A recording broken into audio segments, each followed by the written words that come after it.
শিং মাছ দিয়ে কাঁচা কলা রান্না করব। খেতে কিন্তু সেই স্বাদ হবে। যদি ভালো লাগে দাওয়াত সবার।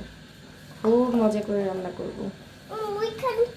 তাজা ফ্রেশ কলা, কষ যাতে না হয়, তরকারি যাতে খারাপ দেখানো যায়, এই জন্য আমি কলাটা হলুদ মাখায় নেব।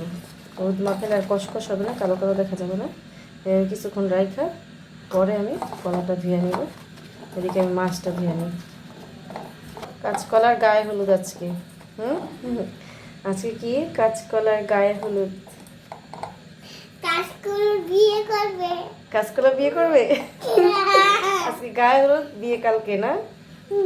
হলুদ মাখানো শেষ, এখন গোসল করানো হচ্ছে, তারপর বিয়ে দিব কাঁচকলাকে।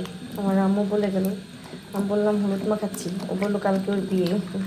তো বিয়ে দেওয়ার জন্য ওকে গোসল করাচ্ছি। দেখেন ময়লাগুলো বের হলো। তো এইভাবে কাঁচকলা খুব ইজিলি পরিষ্কার করা যায়, রান্না করলে কালো হয় না। এবার গায়ে হলুদ মাখানো শেষ। কাঁচকলার কিছু রসুন থেতো করে নিচ্ছি, আর নিচ্ছি কিছু পেঁয়াজ, এগুলোকে বেটে নেব।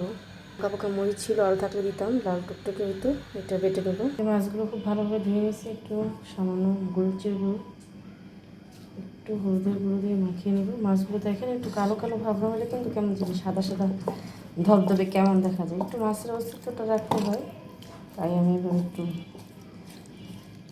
ঘষে নিচ্ছি, পুরো সাদা করিনি, হোয়াইট করিনি। অনেকে কষা রান্না ভেজে রান্না করেন, কিন্তু আমি একটু হালকা ভেজে নেবো, আমার ভালো লাগে না। হালকা দেয় ফ্লেভারটা আসার জন্য, কষাটা ফ্লেভার আসে না। আপনার চাইলে ভেজে দেবেন না, তেল পোস্ত রান্নাতে ভেজে দেবেন না। হয়ে গেছে মশলা বাটা, একটু তেলে দিয়ে দিই।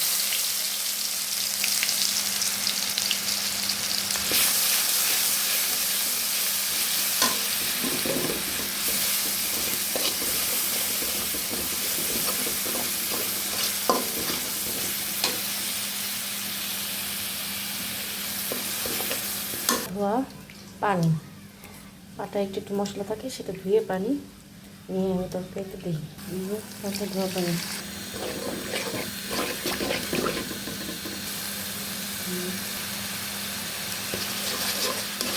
গুঁড়া মরিচ দিয়ে দেবো, সবগুলো কাঁচামরিচ দিয়ে আমার সাথে সাথে করে।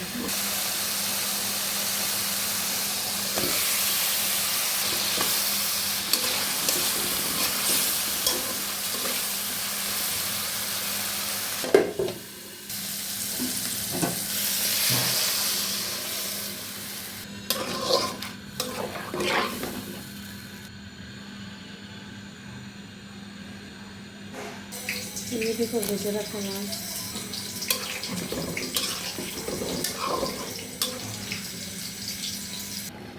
মাছটা দেখতে হয়ে গেলে এখন একটু জিরার গুঁড়ো দিয়ে জাস্ট রসুন আর পেঁয়াজ দিয়ে রান্না, আর নামানোর আগে একটু জিরার গুঁড়ো,